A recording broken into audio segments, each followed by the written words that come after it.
Hello everyone. तो जैसा मैंने बताया था और एक पोस्ट भी डाल रखा है अपने यूट्यूब चैनल पे कि आज से हमारी डेवलपमेंटल बायोलॉजी की सीरीज स्टार्ट होने वाली। So myself Shalu Mishra, I am student of CSIR net life science. तो मैं डेवलपमेंटल बायोलॉजी ऑलरेडी पढ़ रही हूँ, तो मैंने सोचा कि क्यों ना एक सीरीज बना लिया जाए इस डेवलपमेंटल बायोलॉजी पे।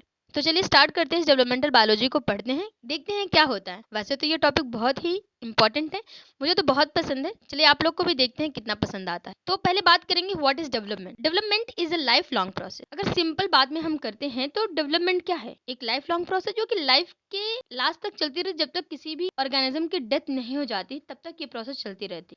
अगर हम डेवलपमेंट की अगर डेफिनेशन को देखते हैं तो इस डेफिनेशन में है series of progressive changes occur in an organism's life that characterize the life of an organism is called as development। सीधी सी बात है कि जहां पर हमें प्रोग्रेसिव चेंजेस देखने को मिलते हैं किसी भी ऑर्गेनिज्म के अंदर, और हम उसकी लाइफ को, किसी ऑर्गेनिज्म की लाइफ को कैरेक्टराइज करते हैं कि ये ऑर्गेनिज्म के अंदर ये चेंजेस हुए, ये चेंजेस हुए, ऐसा बना वैसा बना। तो ये सारे जब हम प्रोग्रेसिव चेंजेस देखते हैं उसी को हम क्या कहते हैं? Development. Development is start from zygote and occur up to death of an organism. Development start होता है एक जाइगोट से, जो एक छोटी सी सेल होती है, सिंगल सेल होती है, और ऑर्गेनिज्म के डेथ तक ये प्रोसेस चलती रहती है। डेवलपमेंट लगातार होता रहता है। जैसे यहाँ पे आपको एक डायग्राम के थ्रू देखने को मिलेगा। पहले हमारे पास एक फर्टिलाइज्ड एग है जिसको हम जाइगोट कहते हैं, फिर हमारे पास आया 8 सेल स्टेज आती है, 4 सेल आती है, फिर 8 सेल आएगी, फिर कुछ चेंजेस होंगे, ब्लास्टुला बनेगा, फिर कुछ चेंजेस होंगे, गैस्टुला बनेगा, फिर लार्वा होगा, फिर एक अडल्ट सी स्टार। मान लो यहाँ पे हमने स्टार का एग्जाम्पल लिया है, सी स्टार का। आप कोई भी ऑर्गेनिज्म को अगर लेते हैं तो उनके अंदर ये प्रोसेस देखने को मिलेंगी। फिर वो एक ऑर्गेनिज्म की लास्ट जो स्टेज आती है वो आती है डेथ हो। तो टिल डेथ तक ये जो डेवलपमेंट प्रोसेस है ये लगातार क्या होती है? चलती रहती है। इसीलिए डेफिनेशन के अंदर लिखा गया है कि series of progressive changes occur। मतलब कि कहीं ना कहीं हम प्रोग्रेस तो देख रहे हैं, जाइगोट बना, फिर देखो 4 स्टेट स्टेट, फिर ब्लास्टुला, फिर गस्टा, तो कहीं ना कहीं प्रोग्रेसिव चेंजेस हमें देखने को मिल रहे हैं। और हम किसी भी ऑर्गेनिज्म को इसे कैरेक्टराइज भी कर सकते हैं। बता रहे हैं ना, ये 4 सेल्ड हो गई, ये 8 सेल्ड हो गई, ये ब्लास्टुला का फॉर्मेशन हुआ, अब ग्रास्टुला बन रहा है, क्योंकि उसके अंदर हमें प्रोग्रेसिव चेंजेस देखने को मिल रहे हैं। तो कुछ बात कर लेते हैं की पॉइंट्स के, जो कि डेवलपमेंट के लिए बहुत ज्यादा इंपॉर्टेंट है। तो इसमें हम मेनली ज्यादातर चीज जो पढ़ने वाले हैं, ये चारों का जानना बहुत जरूरी है, जैसे कि growth, commitment, differentiation and morphogenesis. ये 4 प्रोसेस पर हमारा पूरा डेवलपमेंटल क्या है?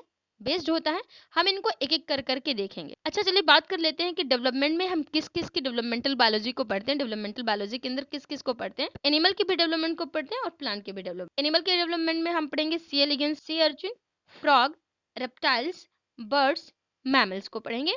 और प्लांट डेवलपमेंटल के अंदर हम पढ़ेंगे अरेबिडोप्सिस। तो चलिए देखते हैं अपने नेक्स्ट पार्ट में, जहां पर हम एनिमल के डेवलपमेंटल स्टेज को पढ़ेंगे। हम एक एग्जांपल लेते हैं फ्रॉग के डेवलपमेंट को, जहां पर हम बताएंगे कि एनिमल के डेवलपमेंट में कौन कौन से स्टेज को हम देख। पहले मैं नाम बता देती हूँ। पहला हमारे पास है गैमेटोजेनेसिस, फिर आता है फर्टिलाइजेशन, फिर आता है हमारे पास क्लीवेज, फिर गैस्ट्रुलेशन, ऑर्गेनोजेनेसिस, फिर लार्वल स्टेज आता है, फिर हमारे पास मैच्योरिटी एक स्टेज आती है। ठीक है, ये हमारे पास पूरे एनिमल डेवलपमेंटल की स्टेज होती है, जहां पर अब सबसे पहले हम बात करेंगे अपने फर्स्ट डेवलपमेंट के स्टेज को, जिसको हम गैमेटोजेनेसिस कहते हैं। यहाँ पर गैमेटोजेनेसिस मतलब गैमेट से रिलेटेड कुछ बात हम करेंगे। गैमेटोजेनेसिस नाम से ही पता चल रहा है। और फीमेल गैमेट, जिसको मेल गैमेट हमारे पास स्पर्म है, तो यहाँ पर मेल गैमेट और फीमेल गैमेट हम ओसाइड, दो हमारे पास गैमेट है, तो ये गैमेटोजेनेसिस है। अब इन दोनों के बीच में सेकंड स्टेज जो हमारी आती है वो हमारा होता है फर्टिलाइजेशन। इनके बीच में होगा हमारे पास फर्टिलाइजेशन। अब फर्टिलाइजेशन जैसे ही हो जाएगा उससे उसके बाद बन जाएगा हमारे पास क्लीवेज होगी, जहां पर हम देखेंगे हमारी जो सेल होगी, जाइगोट जो बनेगा, वो हमारी 2 सेल स्टेज में जाएगी, फिर 4 सेल स्टेज में जाएगी, फिर 8 सेल में जाएगी, फिर मोरुला, फिर ब्लास्टुला। तो ये करके बढ़ते रहेंगे। ठीक है, गैस्ट्रुला, ये सारे स्टेजेस क्लीवेज के अंदर हमें देखने को मिलेगा। गैस्ट्रुलेशन का प्रोसेस होता है। गैस्ट्रुलेशन के अंदर हम देखेंगे ब्लास्टोसील का। फिर क्लीवेज के बाद हमारे पास आते हैं गैस्ट्रुलेशन होते हैं, जहाँ पे ग्रेस फॉर्मेशन होगा, ब्लास्टोपोर बनेगा, और यहाँ पे 3 लेयर का फॉर्मेशन होगा, जिसका नाम आप जानते ही होंगे, एक्टोडर्म, मेसोडर्म एंड एंडोडर्म। ये तीनों लेयर का यहाँ फॉर्मेशन होगा गैस्ट्रुलेशन के अंदर। फिर नेक्स्ट प्रोसेस जो हमारे पास है वो है ऑर्गेनोजेनेसिस। तो ऑर्गेनोजेनेसिस के अंदर हम देखेंगे यहाँ पे जो भी ऑर्गेनिज्म का डेवलपमेंट हम करा रहे हैं, जो भी एनिमल के डेवलपमेंट अगर हम करा रहे हैं, उसके अंदर क्या होंगे? ऑर्गन्स के फॉर्मेशन क्या होंगे? बनना शुरू हो जाएंगे। फिर देखेंगे कि हैचिंग होगी, मतलब बर्थ का फॉर्मेशन होगा। उसके बाद देखेंगे कि एक स्टेज आएगा हमारे पास जिसको इमेच्योर लार्वल स्टेज कहते हैं। तो जैसे ही ऑर्गन्स के फॉर्मेशन, हैचिंग के बाद हम देखेंगे कि हमारे पास एक लार्वल स्टेज आती है। उस लार्वल स्टेज के बाद हम देखेंगे कि उसी लार्वा के अंदर थोड़ा सा वो और अडल्ट होगा, और उसके अंदर क्या होंगे? गोनेड का फॉर्मेशन होगा। तो उस स्टेज को हम कहते हैं लार्वल स्टेज कहते हैं। जब हमारे पास लार्वा होते हैं और गोनेड का फॉर्मेशन होता है तो उस स्टेज को हम लार्वल स्टेज कहते हैं। फिर हमारे पास होगी मेटामॉर्फोसिस होगी, कुछ स्पीसीज के अंदर देखने को मिलती है। उसके बाद हमारे पास देखने को मिलेगा एक जो लास्ट स्टेज होती है जिसको हम मैच्योरिटी स्टेज कहते हैं, जहाँ पर जो ऑर्गेनिज्म या एनिमल के डेवलपमेंट की हम बात कर रहे हैं वो सेक्सुअली मैच्योर्ड अडल्ट के फॉर्म में हमें देखने को मिलेगा। ये हमारे पास टोटल एनिमल के डेवलपमेंटल की स्टेज थी, जहाँ पर हमने देखा gametogenesis, fertilization, cleavage, gastrulation, organogenesis, larval stage and maturity. ये हमारे पास पूरी एनिमल की डेवलपमेंटल स्टेज देखने को मिली, जहाँ पर हमने एग्जाम्पल किसका लिया है, फ्रॉग का डेवलपमेंट लिया। तो चलिए अपने उन की पॉइंट्स के बारे में बात करते हैं, जहाँ पर हमने देखे थे कि हमारे पास टोटल 4 की पॉइंट्स थे जो कि डेवलपमेंट के लिए बहुत ज़्यादा इंपॉर्टेंट है। पहला हमने देखा था कौन सा, हमारा ग्रोथ था। दूसरा हमने देखा था हमारे पास क्या था, कमिटमेंट। तीसरा हमने देखा था हमारे पास था डिफरेंशिएशन, और चौथा हमारे पास था मॉर्फोजेनेसिस। तो सबसे पहले हम फर्स्ट शुरू करने जा रहे हैं, हमारे पास जो है वो ग्रोथ है। कौन सी है, ग्रोथ है।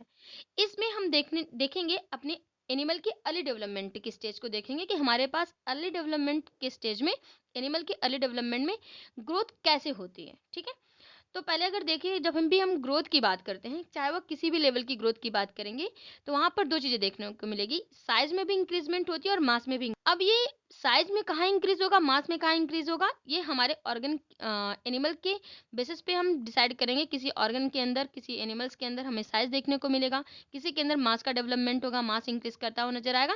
पर है तो मेरे लिए साइज ही है ना, ग्रोथ तो हो ही रही ना कहीं ना कहीं, चाहे वो मास के फॉर्म में हो चाहे वो साइज के फॉर्म में। तो अगर हम कहें तो एनिमल की अर्ली डेवलपमेंट में जो ग्रोथ होती है वो दो फॉर्म में होती है, एक तो सेल डिवीजन के द्वारा भी हो सकती है और सेल एलोंगेशन या एनलार्जमेंट के थ्रू भी हो सकती है। ठीक है, तो देखेंगे, अभी हम देखेंगे कि कहाँ होती है सेल डिवीजन और कहाँ होती है सेल एलोंगेशन। आगे इन सब बातों को हम चर्चा करेंगे। तो अगर देखें ग्रोथ में, तो रैपिड एनिमल की अर्ली डेवलपमेंट में जो ग्रोथ होती है वो होती है रैपिड सेल डिवीजन ओकर up to mid blast.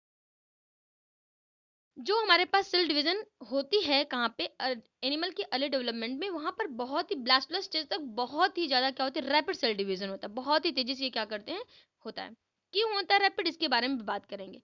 Repeated mitotic division होकर, और यहाँ पर क्या होंगे, बार बार माइटोटिक, क्योंकि सेल डिवीजन हो रही है बार बार, तो सीधी सी बात है कि रिपीट होंगे माइटोटिक डिवीजन, यहाँ पर क्या होंगे, बार बार होते रहेंगे। और जल्दी क्यों हो रही है, यहाँ पे दो फेजेस आपके पास एब्सेंट होते हैं जिसको हम गैप फेज कहते हैं, that is G1 and G2 phase. यहाँ पे दोनों फेज एब्सेंट होते हैं, तो टाइम लगना ही नहीं, रैपिड तो होगा ही। अभी आगे पढ़ेंगे कि बहुत जल्दी हो जाती है, सेल साइकिल ड्यूरेशन इनका शॉर्ट होगा। और इनके अंदर सिर्फ दो स्टेज पाई जाती हैं जो कि S एंड M फेज होती हैं। ठीक है, ये दोनों फेज प्रेजेंट होते हैं। और देखो cell cycle duration is absent, बताया ना कि सेल साइकिल ड्यूरेशन एब्सेंट क्यों है, क्योंकि अगर हमारे पास 4 सेल साइकिल स्टेज होती है तो उसमें टाइम लगेगा। G1 होगा, फिर MS होगा, फिर G2 होगा, फिर M फेज होगी। तो सीधी सी बात है, सेल साइकिल का जो ड्यूरेशन होगा वो थोड़ा लंबा चलेगा। लेकिन अगर हमारे पास G1 और G2 फेज एब्सेंट है तो क्यों समय लगेगा, फिर तो सेल साइकिल का ड्यूरेशन हमारे पास क्या हो जाएगा, शॉर्ट हो जाएगा। That is right. तो एनिमल की अर्ली डेवलपमेंट में हम देखेंगे कि हमारे पास क्या है, माइटोटिक डिवीजन होते हैं रिपीटेड, गैप फेज एब्सेंट होते हैं। यहाँ पे सेल साइकिल ड्यूरेशन जो है वो काफी शॉर्ट होती है। यहाँ पे दो ही टाइप के क्या होते हैं, फेज पाए जाते हैं, जिसको S एंड M फेज कहते हैं। योग सपोर्ट अर्ली डेवलपमेंट, और जो योग का फॉर्मेशन होता है, योग जो मिड ब्लास्टोला तक क्या करता है, सिर्फ अर्ली डेवलपमेंट के लिए योग सपोर्ट करता है, उसके बाद उसका कोई रोल नहीं आएगा। अब हम इसके बारे में चर्चा करेंगे। तो नेक्स्ट पॉइंट हमारे पास आता है सेल इलॉन्गेशन एब्सेंट।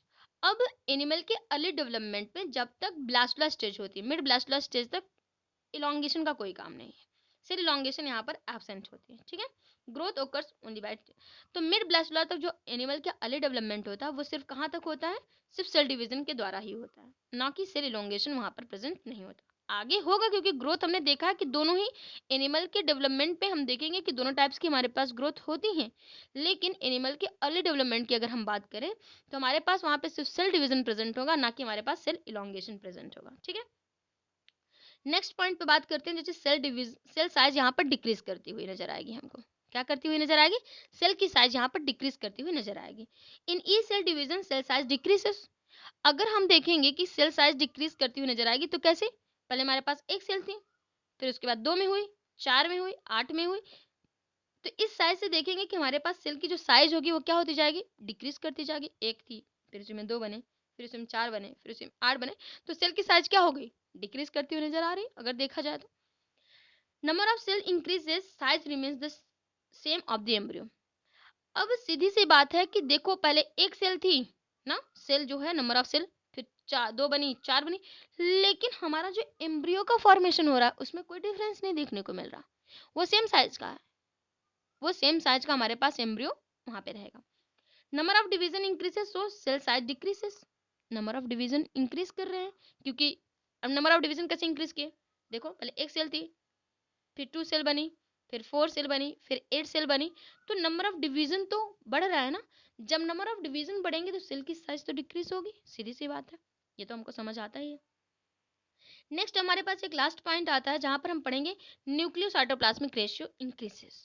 अब ये कैसे हो गया न्यूक्लियोसाइटोप्लाज्मिक रेशियो इंक्रीजेस, ये बताओ कि पहले हमारे पास एक सेल थी, क्या थी, एक सेल थी, उसका पूरा साइटोप्लाज्म और न्यूक्लियस था, ठीक।